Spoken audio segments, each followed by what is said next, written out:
Dear student, Bihar न्यायिक सेवा प्रारंभिक परीक्षा जो दिसंबर में होने जा रही है उसकी माइनर एक्ट पे जिसके सबसे ज़्यादा क्वेश्चन आते हैं उस पर ही मैं आपको क्लास देने जा रहे हैं, जिसमें पहला एक्ट है law of trust. Law of trust में हम आपको 35 question, law of equity 35 question और प्लस 30 क्वेश्चन है सारे एक्ट का ऑब्जेक्टिव दे रहे हैं। इससे आपके सारे क्वेश्चन परीक्षाओं में मिल जाएंगे। पहला है लॉ ऑफ ट्रस्ट पे भारतीय न्यास अधिनियम कब परिवर्तन में आया। तो 1 मार्च 1882 को यह परिवर्तन में आया था।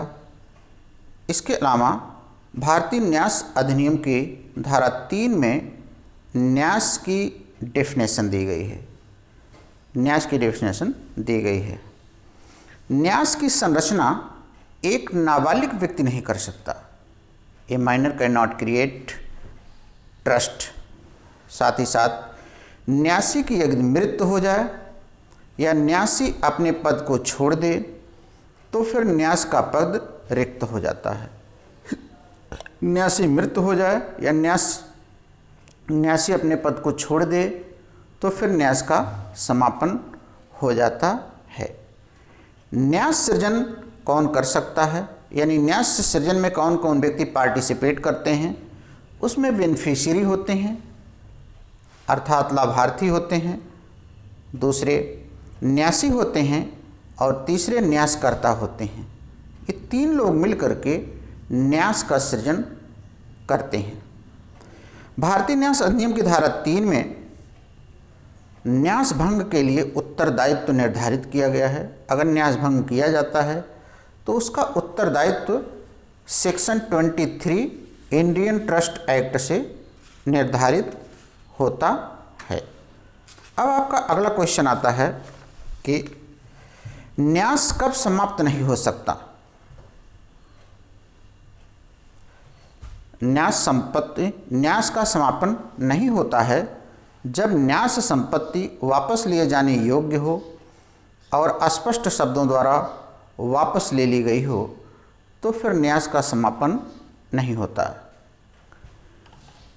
लाभार्थी किसी भी व्यक्ति को बनाया जा सकता है न्यास में, लेकिन एक अनबॉर्न चाइल्ड लाभार्थी नहीं बन सकता। अजन्मा व्यक्ति लाभार्थी नहीं बन सकता। लाभार्थियों का जो अधिकार है उसे सेक्शन 56 से 69 में बताया गया कि लाभार्थियों बेनिफिशियरी के ट्रस्ट एक्ट में क्या अधिकार हैं, उसे 56 से 69 में बताया गया है। न्यास का सृजन कौन कर सकता है। न्यास का सृजन एक कन्विक्टेड पर्सन भी कर सकता है, एक पागल भी कर सकता है, एक बच्चा भी कर सकता है, लेकिन एक फॉरेनर न्यास का सृजन नहीं कर सकता है। न्यास का सृजन एक फॉरेनर विदेशी व्यक्ति नहीं कर सकता है, क्योंकि न्यास का सृजन विश्वास पर किया जाता है। न्यासी अपना पद क्या छोड़ सकता है, ये क्वेश्चन आता है। तो न्यासी अपना पद कब छोड़ सकता है। न्यासी अपना पद बेनिफिशियरी की अनुमति से ही छोड़ सकता है। अगर न्यास में कोई लिखित व्यवस्था है तब वह छोड़ सकता है और आरंभिक अधिकारिता वाले सिविल न्यायालय की अनुमति से छोड़ सकता है। अन्यथा न्यासी अपने पद को नहीं छोड़ सकता है। आरंभिक अधिकारिता वाले सिविल न्यायालय की अनुमति से, लाभार्थियों की अनुमति से, और साथ ही साथ अगर न्यास विलेख में ऐसा लिखा है तभी वह अपने पद को छोड़ सकता है। न्यासी का पद रिक्त कब हो जाता है। ट्रस्टी का पद रिक्त होता है जबकि ट्रस्टी मर जाए तब, या अपने पद से डिस्चार्ज हो जाए तब न्यासी का पद रिक्त हो जाता है। अगला क्वेश्चन आपका है, अगर न्यासी नहीं है तो उसके अभाव में कोई भी न्यास विफल नहीं होता है, फिर आरंभिक अधिकारिता के सिविल न्यायालय के माध्यम से ऐसा न्यास आगे जारी रहता है। तो आपने पढ़ा न्यासी के अभाव में न्यास विफल नहीं होगा। क्या एक माइनर न्यासी हो सकता है, ट्रस्टी हो सकता है? तो उत्तर है हाँ, एक माइनर भी ट्रस्टी हो सकता है, न्यासी हो सकता है। न्यास का सृजन बाय ऑपरेशन ऑफ लॉ होता है एम्प्लॉयड ट्रस्ट की दशा में, कंस्ट्रक्टिव ट्रस्ट की दशा में, एक्सप्रेस ट्रस्ट की दशा में। तो उत्तर होगा एम्प्लॉयड ट्रस्ट और कंस्ट्रक्टिव ट्रस्ट का निर्माण किया जा सकता है। Bye operation of law employed trust और कंस्ट्रक्टिव ट्रस्ट का निर्माण किया जा सकता है। न्यासधारी का पद कब रिक्त नहीं होगा? न्यासधारी के कुछ समय के लिए अगर विदेश चला गया है तो उससे उसका पद रिक्त नहीं हो जाता। थोड़ी समय के लिए कहीं विदेश चला गया है, नहीं होता है, तब होता कब है? न्यासधारी के मरने पर हो जाता है, न्यास का उद्देश्य पूरा होने पर उसका पद रिक्त हो जाता है, या न्यासी का जो पद है जब न्यास का अवसान हो जाए, समापन हो जाए, तब उसका पद रिक्त हो जाता है। न्यास संपत्ति का हितग्राहियों को हस्तांतरण योग्य होना चाहिए, अन्यथा फिर न्यास सृजन नहीं किया जा सकता। जो न्यास की प्रॉपर्टी है, जैसे फ्यूचर की प्रॉपर्टी हो, वो ट्रांसफरेबल नहीं है, अतः न्यास संपत्ति ट्रांसफरेबल होनी चाहिए, तभी उसका न्यास किया जा सकता है। इस्ट्रासन के अनुसार किसी न्यासधारी को उसके पद से मात्र इस आधार पर नहीं हटाया जा सकता है कि वह कार्य करने में आलसी है। इस्ट्रासन के अनुसार किसी न्यासी को इस कारण ही पद से नहीं हटाया जा सकता कि वह व्यक्ति अपने काम करने में आलसी है। न्यासधारी वह होता है जो विश्वास ग्रहण किया रहता है, क्योंकि यह फेथफुल पद है, अतः विश्वास पात्र व्यक्ति ही न्यासी हो सकता है। न्यास साम्य का केंद्र बिंदु है तथा सार है। न्यास साम्य का केंद्र बिंदु है तथा इसका सार है। यह कथन हेनबरी ने कहा था। इस कथन को हेनबरी ने कहा था। बेनामी संव्यवहारों में किस प्रकार का न्यास सृजित होता है?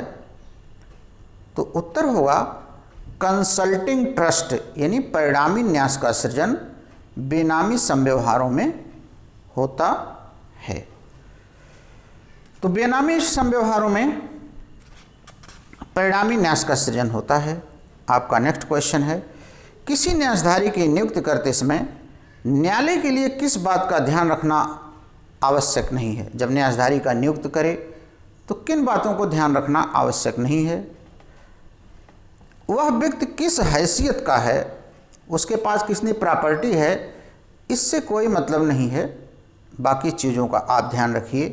अर्थात न्यासकर्ता की इच्छा, न्यासधारी की नियुक्त करने के लिए अधिकृत व्यक्ति की इच्छा और न्यास के निष्पादन में उस व्यक्ति की इच्छा, लेकिन उसकी हैसियत क्या होनी चाहिए, इसका कोई महत्व नहीं है।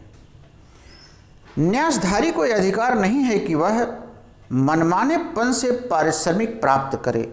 न्यास संपत्ति से मनमानेपन से पारिश्रमिक प्राप्त करे, ऐसा न्यासधारी को अधिकार अधिनियम में नहीं दिया गया है। न्यासधारी के अभाव में क्या कोई न्यास विफल हो जाएगा? तो उत्तर है कि नहीं, विफल नहीं होगा, मगर यह प्रावधान ट्रस्ट एक्ट की धारा किस में दी गई है? न्यासधारी के अभाव में न्यास विफल नहीं होगा, यह प्रावधान ट्रस्ट एक्ट की धारा 59 में दी गई है। न्यासधारी कौन हो सकता है? इसका वर्णन सेक्शन 10 न्यासधारी में दिया गया है। हितग्राही कौन हो सकता है? सेक्शन 9 में दिया गया है। धारा 60 न्यास अधिनियम में यह कहा गया है कि न्यास संपत्ति का प्रशासन उचित व्यक्तियों द्वारा किया जाए तो उचित व्यक्ति कौन नहीं है? न्यास संपत्ति का प्रशासन उचित व्यक्तियों द्वारा किया जाए तो किसे उचित व्यक्ति नहीं माना जाता है?